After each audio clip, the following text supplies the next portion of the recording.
ಅಣ್ಣಾಮಲೈ ಬಿಜೆಪಿಯ fire brand, Tamil Nadu ಕೇಸರಿ ಪಡೆಯ ಸಿಂಗಲ್ ಶೇರ್. ಅಣ್ಣಾಮಲೈ ಯಾವ ಪರಿ ತಮಿಳುನಾಡಿನಲ್ಲಿ ಕೇಸರಿ ಕಟ್ಟಾಳಾಗಿ ಕೆಲಸ ಮಾಡ್ತಿದ್ದಾರೆ ಅಂದ್ರೆ, ಇತ್ತೀಚೆಗೆ ಸ್ಟಾಲಿನ್ ಸರ್ಕಾರ ಅಣ್ಣಾಮಲೈ ಮಾತಾಡ್ತಾರೆ ಅಂದ್ರೆ ಅಕ್ಷರಶಃ ಶೇಕ್ ಆಗ್ತದೆ.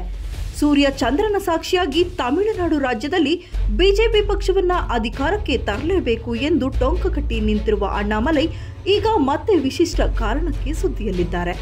ಅಣ್ಣಾಮಲೈ ತಮಗೆ ತಾವೇ ಚಾವಟಿಯಿಂದ ಹೊಡೆದುಕೊಳ್ಳುವ ಮೂಲಕ ಹೆಣ್ಣು ಮಕ್ಕಳ ಲೈಂಗಿಕ ದೌರ್ಜನ್ಯ ವಿರುದ್ಧ ಧ್ವನಿ ಎತ್ತಿ ತಮಿಳುನಾಡು ಸರ್ಕಾರದ ವಿರುದ್ಧ ತಿರುಗಿ ಬಿದ್ದಿದ್ದಾರೆ. ತಮಿಳುನಾಡು ರಾಜ್ಯ ಬಿಜೆಪಿ ಅಧ್ಯಕ್ಷ ಅಣ್ಣಾಮಲೈ ಸ್ಟಾಲಿನ್ ಸರ್ಕಾರಕ್ಕೆ ಸರಿಯಾಗಿಯೇ ಗುಮ್ಮಕ್ಕೆ ಶುರು ಮಾಡಿದ್ದು, ಡಿಎಂಕೆ ಪಕ್ಷವನ್ನ ಅಧಿಕಾರದಿಂದ ಕೆಳಗಿಳಿಸುವವರೆಗೂ ಚಪ್ಪಲಿಯನ್ನ ಧರಿಸುವುದಿಲ್ಲ ಎಂದು ಶಪಥ ಮಾಡಿದ್ದಾರೆ. ಅಲ್ಲದೆ ಮನೆ ಮುಂದೆ ನಿಂತು ತಮಗೆ ತಾವೇ ಚಾವಟಿಯಿಂದ ಹೊಡೆದುಕೊಂಡು ವಿಶಿಷ್ಟ ರೀತಿ ಪ್ರತಿಭಟಿಸಿದ್ದಾರೆ.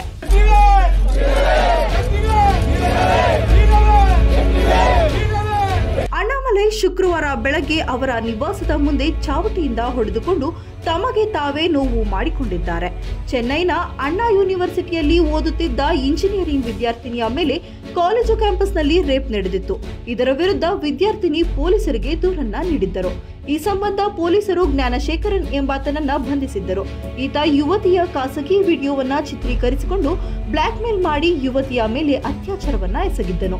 ಈತನ ವಿರುದ್ಧ ಸುಮಾರು 17 ಕ್ರಿಮಿನಲ್ ಪ್ರಕರಣ ದಾಖಲಾಗಿದ್ರೂ ಯಾವುದೇ ಪ್ರಯೋಜನ ಇಲ್ಲ. ರೇಪ್ ಮಾಡಿಯೂ ಈ ಆರೋಪಿ ಸ್ವತಂತ್ರವಾಗಿ ಓಡಾಡುತ್ತಿದ್ದಾನೆ. ತಮಿಳುನಾಡಿನಲ್ಲಿ ಕಾನೂನು ಸುವ್ಯವಸ್ಥೆಯೇ ಇಲ್ಲ ಎಂದು ಅಣ್ಣಾಮಲೈ ಗುಡುಗಿದ್ದಾರೆ. ಸ್ಟಾಲಿನ್ ನೇತೃತ್ವದ ಡಿಎಂಕೆ ಸರ್ಕಾರದ ಆಡಳಿತದಲ್ಲಿ ವಿದ್ಯಾರ್ಥಿನಿಯರಿಗೆ ಭದ್ರತೆ ಇಲ್ಲ, law and order complete fail ಆಗಿದೆ ಎಂದು ಸೂಪರ್ ಕಾಪ್ ಅಣ್ಣಾಮಲೈ ನಿಗಿ ಕೆಂಡವಾಗಿದ್ದಾರೆ. ಇಷ್ಟೇ ಅಲ್ಲದೆ ಅಣ್ಣಾಮಲೈ 48 ದಿನಗಳ ಸುದೀರ್ಘ ಉಪವಾಸವನ್ನ ಕೈಗೊಳ್ಳುತ್ತಿದ್ದು, ಸ್ಟಾಲಿನ್ ಸರ್ಕಾರಕ್ಕೆ ಬಿಸಿ ತುಪ್ಪವಾಗಿ ಪರಿಣಮಿಸಿದ್ದಾರೆ. ಮುಂಬರುವ ದಿನಗಳಲ್ಲಿ 6 ಪುಣ್ಯ ಕ್ಷೇತ್ರಗಳಿಗೆ ಭೇಟಿ ನೀಡುತ್ತೇನೆ, ಜನರ ಪರವಾಗಿ ಕೆಲಸ ಮಾಡ್ತೇನೆ ಎಂದು ಶಪಥ ಕೈದಿದ್ದಾರೆ.